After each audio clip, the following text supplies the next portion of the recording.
നമസ്കാരം, ആനന്ദ് ഇന്റർനാഷണൽ ന്യൂസിലേക്ക് സ്വാഗതം. ഞാൻ രേവതി ഉദയൻ. അന്താരാഷ്ട്ര ബഹിരാകാശ നിലയത്തിലേക്കുള്ള ആദ്യ ഇന്ത്യൻ ബഹിരാകാശ യാത്രികൻ ഉൾപ്പെടുന്ന ആക്സിയം 4 വിക്ഷേപണം നാളെ.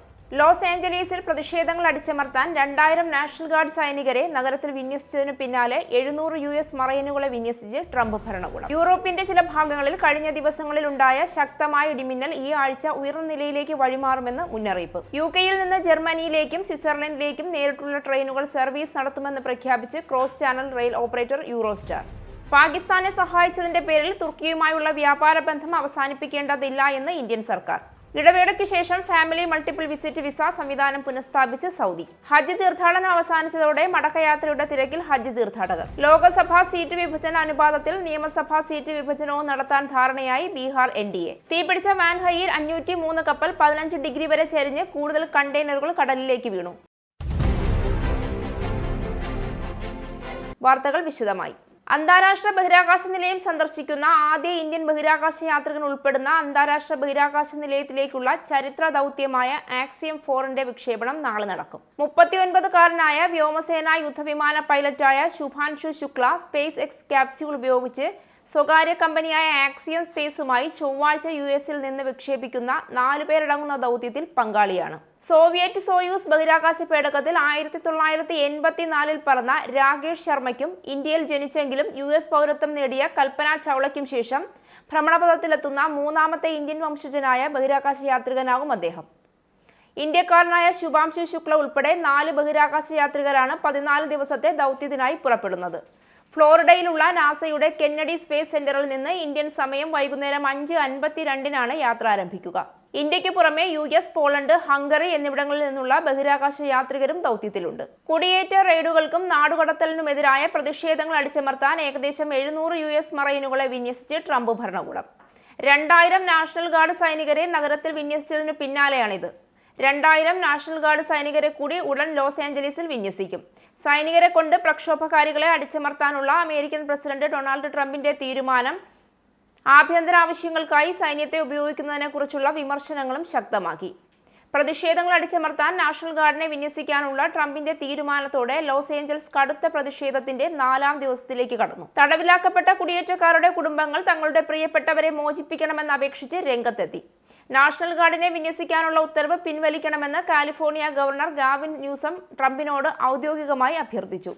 ഫെഡറൽ ഉദ്യോഗസ്ഥരെയും സ്വത്തുക്കളെയും സംരക്ഷിക്കുന്നതിനായി 700 മറൈനുകളെ താൽക്കാലികമായി ലോസ് ഏഞ്ചൽസിലേക്ക് അയച്ചു എന്നാണ് US സൈന്യത്തിന്റെ നോർത്തേൺ കമാൻഡ് പറഞ്ഞത്. സൗത്ത് കൊറിയൻ പോപ്പ് സൂപ്പർ സ്റ്റാറുകളായ BTS ബാൻഡിലെ RMM Vയും നിർബന്ധിത സൈനിക സേവനം പൂർത്തിയാക്കിയതോടെ ദക്ഷിണ കൊറിയൻ സൈന്യത്തിൽ നിന്ന് വിടുതൽ ചെയ്തു. മറ്റംഗങ്ങളായ ജിമിനും ജംഗ്കുക്കും സൈന്യത്തിൽ നിന്നും ബുധനാഴ്ച ഡിസ്ചാർജ് ചെയ്യപ്പെടുമെന്നാണ് സൂചന. ചൊവ്വാഴ്ച ചുഞ്ചിയോൺ സിറ്റിയിൽ വെച്ച് മോചിതരായ താരങ്ങളെ കാത്ത് ആരാധകർ തടിച്ചുകൂടിയിരുന്നു. RMM Vയും 2023 ഡിസംബറിൽ തങ്ങളുടെ സൈനിക സേവനം ആരംഭിച്ചു. അതേസമയം മറ്റു 3 BTS അംഗങ്ങളായ ജിൻ, J-Hope, സുഗ എന്നിവർ നിർബന്ധിത സൈനിക സേവനം മാസങ്ങൾക്ക് മുൻപേ പൂർത്തിയാക്കിയിരുന്നു. 2025-ൽ തന്നെ ഒരു ഗ്രൂപ്പായി 7 BTS അംഗങ്ങളും വീണ്ടും ഒന്നിക്കാനാണ് പദ്ധതി. ദക്ഷിണ കൊറിയയിൽ 18-നും 28-നും ഇടയിൽ പ്രായമുള്ള എല്ലാ ആരോഗ്യമുള്ള പുരുഷന്മാരും ഒരു നിർബന്ധിത സൈനിക സേവന സമ്പ്രദായത്തിന് കീഴിൽ 18 മുതൽ 21 മാസം വരെ സൈനിക സേവനം ചെയ്യണമെന്ന് നിയമം അനുശാസിക്കുന്നു. യൂറോപ്പിന്റെ ചില ഭാഗങ്ങളിൽ കഴിഞ്ഞ ദിവസങ്ങളിൽ ഉണ്ടായ ശക്തമായ ഇടിമിന്നൽ ഈ ആഴ്ച ഉയർന്ന താപനിലയിലേക്ക് വഴിമാറുമെന്ന് പ്രതീക്ഷിക്കുന്നു. പല പ്രദേശങ്ങളിലും താപനില സീസണൽ മാനദണ്ഡങ്ങൾക്ക് പുറത്ത് 10 ഡിഗ്രി സെൽഷ്യസ് വരെ ഉയരും. ചൂടിന്റെ പൂർണ്ണ ശക്തിയെ നേരിടാൻ ഇറ്റലി തയ്യാറെടുക്കുന്നു. ടസ്കനിലെ ഫ്ലോറിഡയിൽ വ്യാഴാഴ്ചയും വാരാന്ത്യത്തിലും 39 ഡിഗ്രി സെൽഷ്യസ് വരെ ചൂട് ഉയരുമെന്ന് പ്രവചിക്കപ്പെടുന്നു. ജർമ്മനി, ഫ്രാൻസ്, ബെൽജിയം എന്നിവിടങ്ങളിലും ബുധനാഴ്ച മുതൽ ചൂട് അനുഭവപ്പെടും. ജൂൺ ശരാശരിയേക്കാൾ കുറഞ്ഞത് 9 ഡിഗ്രി സെൽഷ്യസ് എങ്കിലും വ്യാപകമായ ഉയർന്ന താപനില ഉണ്ടാകുമെന്നാണ് മുന്നറിയിപ്പ്. യൂറോപ്പിന്റെ മറ്റു പല ഭാഗങ്ങളിലും സാധാരണയേക്കാൾ 5 മുതൽ -7 ഡിഗ്രി സെൽഷ്യസ് വരെ താപനില അനുഭവപ്പെടുമെന്ന് പ്രവചിക്കപ്പെടുന്നു. UK-യിൽ നിന്ന് ജർമ്മനിയിലേക്കും സ്വിറ്റ്സർലൻഡിലേക്കും നേരിട്ടുള്ള ട്രെയിനുകൾ സർവീസ് നടത്തുമെന്ന് cross channel rail operator Eurostar പ്രഖ്യാപിച്ചു. 2030കളുടെ തുടക്കത്തിൽ ഇത് സാധ്യമാകുമെന്നാണ് പ്രതീക്ഷ. ലണ്ടനെയും ഫ്രാങ്ക്ഫർട്ടിനെയും ബന്ധിപ്പിക്കുന്നതിൽ മുൻ സംരംഭങ്ങൾ പരാജയപ്പെട്ടു എങ്കിലും 2030കളുടെ തുടക്കത്തിൽ നേരിട്ടുള്ള സർവീസ് നടത്തുമെന്ന് ഉറപ്പാണെന്ന് ക്രോസ് ചാനൽ റെയിൽ ഓപ്പറേറ്ററുടെ ചീഫ് എക്സിക്യൂട്ടീവ് ഗെൻഡോലിൻ കാസനോവ് പറഞ്ഞു. അന്താരാഷ്ട്ര സുസ്ഥിര യാത്രയുടെ പുതിയ സുവർണ കാലഘട്ടത്തിന് തയ്യാറാണ് എന്നും യൂറോസ്റ്റാർ പറഞ്ഞു. 50 പുതിയ ട്രെയിനുകൾ വരെ വാങ്ങാനുള്ള പദ്ധതികൾ കമ്പനി ആവർത്തിച്ചു. കഴിഞ്ഞ വർഷം യൂറോസ്റ്റാറിന്റെ മൊത്തം യാത്രക്കാരുടെ എണ്ണം 5% വർദ്ധിച്ചു. ബ്രിട്ടനും ഫ്രാൻസും തമ്മിലുള്ള ട്രെയിൻ സർവീസുകളിൽ മറ്റ് നിരവധി ട്രെയിൻ ഓപ്പറേറ്റർമാരും പദ്ധതികൾ പ്രഖ്യാപിച്ചിട്ടുണ്ട്.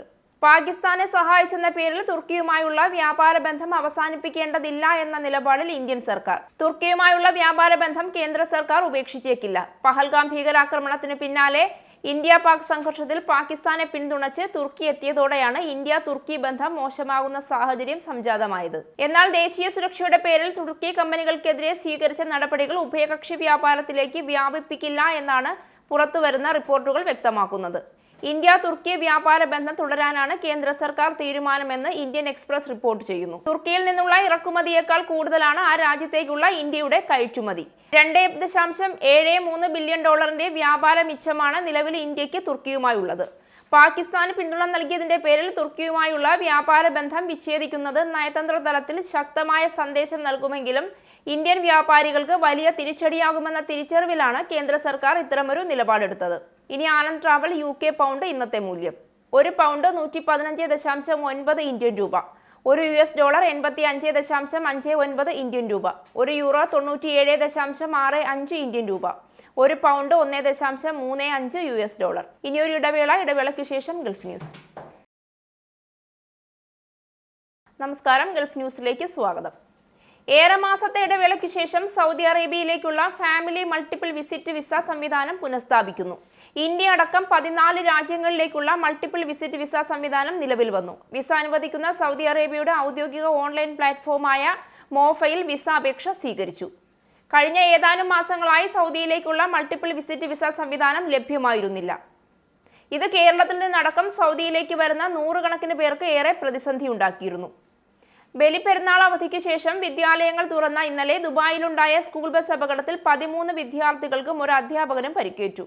സ്കൂൾ വിട്ട് മടങ്ങുമ്പോൾ വൈകിട്ട് 3ഓടെ ദുബായ് ദേശീയപാത E311 അജ്മാനിഷയിൽ നിന്ന് ഷാർജയിലേക്കുള്ള ദിശയിൽ 2 സ്കൂൾ ബസ്സുകൾ തമ്മിൽ കൂട്ടിയിടിച്ചായിരുന്നു അപകടം.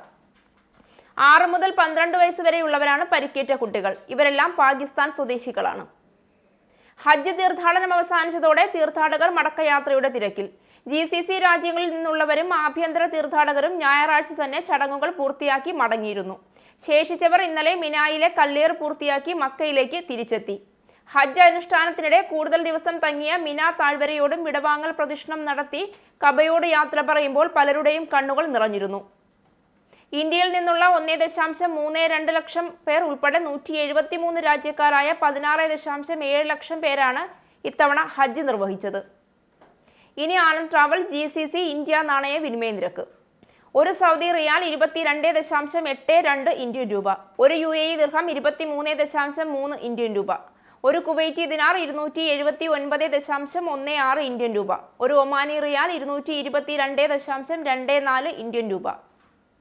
ഇന്ത്യൻ കരസേനയ്ക്ക് വേണ്ടി തദ്ദേശീയമായി നിർമ്മിക്കുന്ന quick reaction surface to air missile സംവിധാനങ്ങൾ വാങ്ങുന്നതിനുള്ള 30,000 കോടി രൂപയുടെ പദ്ധതി പ്രതിരോധ മന്ത്രാലയത്തിന്റെ പരിഗണനയിൽ. DRDO വികസിപ്പിച്ചെടുത്ത മൊബൈൽ മിസൈൽ സംവിധാനം അതിർത്തി കടന്നെത്താൻ ശ്രമിക്കുന്ന ശത്രു വിമാനങ്ങളെയും ഡ്രോണുകളെയും ഹെലികോപ്റ്ററുകളെയും 30 കിലോമീറ്ററിനുള്ളിൽ തടയാൻ രൂപകൽപ്പന ചെയ്തതും പരീക്ഷണങ്ങളിൽ വിജയിച്ചതുമാണ്.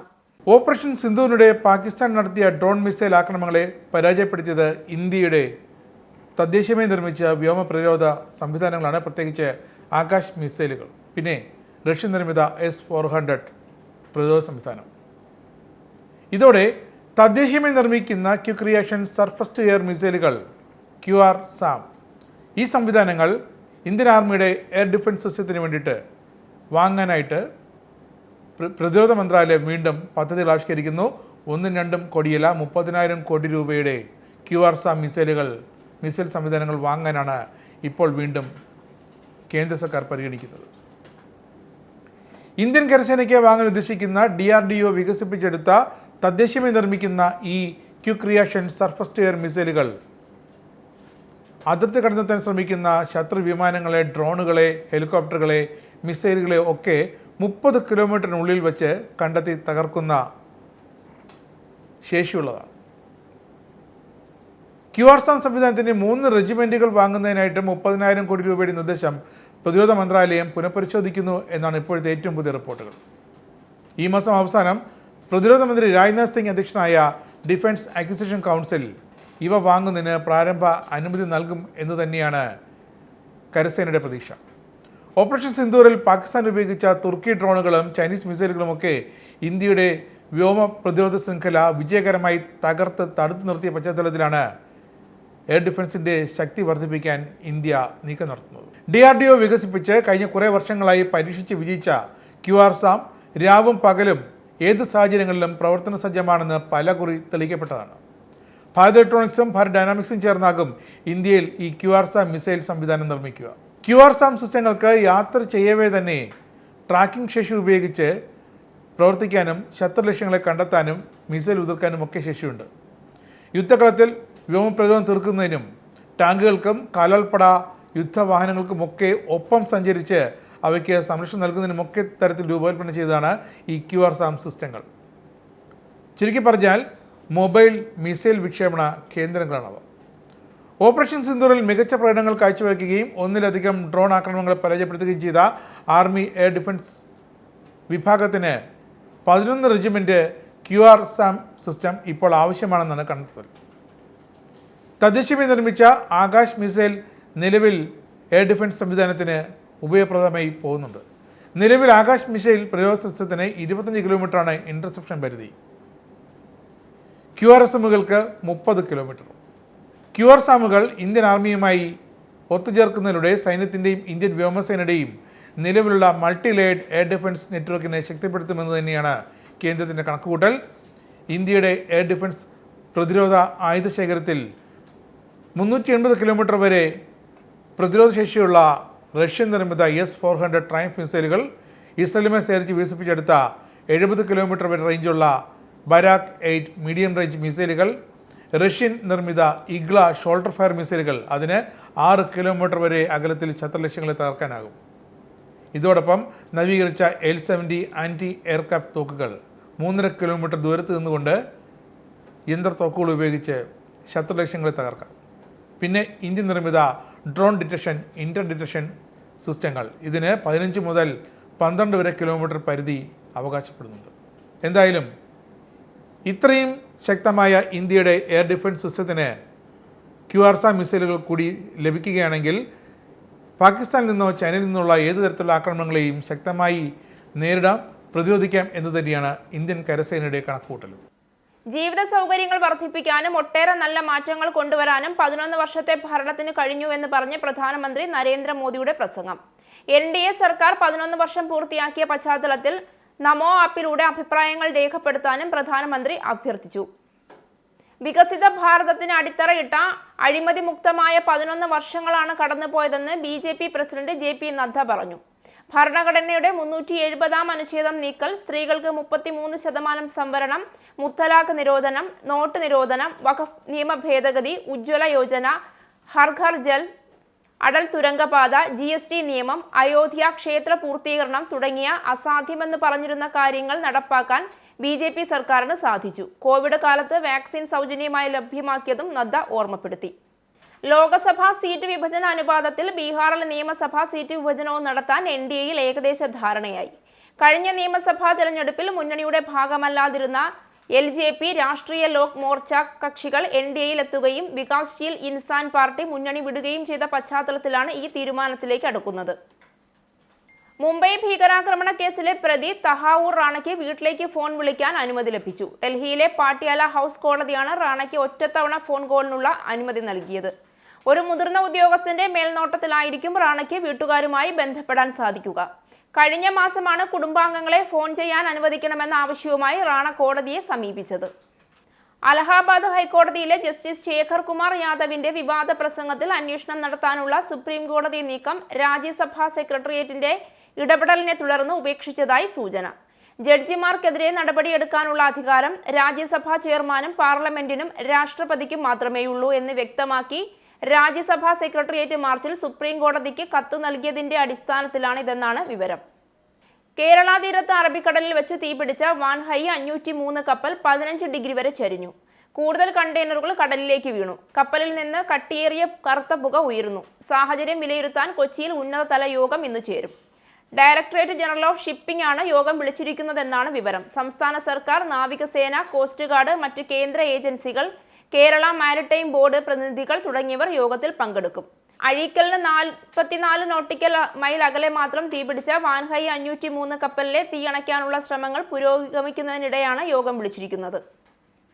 കപ്പലിലെ തീപിടുത്തത്തിനു പിന്നാലെ രക്ഷാപ്രവർത്തനത്തിനായി അതിവേഗ ഏകോപനം. തീപിടുത്തത്തിന്റെ വിവരമറിഞ്ഞ് മുംബൈയിലെ coast guard maritime rescue coordination സെന്ററിന്റെ സഹായത്തോടെയാണ് രക്ഷാപ്രവർത്തനം ഏകോപിപ്പിച്ചത്. സമീപത്തുണ്ടായിരുന്ന ചരക്കു കപ്പൽ വൺ മാർവലിനെ പ്രാഥമിക രക്ഷാപ്രവർത്തനത്തിന് നിയോഗിച്ചു. കോസ്റ്റ് ഗാർഡിന്റെ ഡോണിയർ വിമാനവും രക്ഷാപ്രവർത്തനത്തിനെത്തി. മേഖലയിൽ പെട്രോളിംഗിലുണ്ടായിരുന്ന ഫാസ്റ്റ് പെട്രോൾ യാനം ICGS രജ്ദൂതിനെ കോസ്റ്റ് ഗാർഡ് രക്ഷാപ്രവർത്തനത്തിന് എത്തിച്ചു. ഇതിനു പിന്നാലെ നാവികസേനയുടെ INS സൂറത്ത് എന്ന യുദ്ധക്കപ്പലുമെത്തി.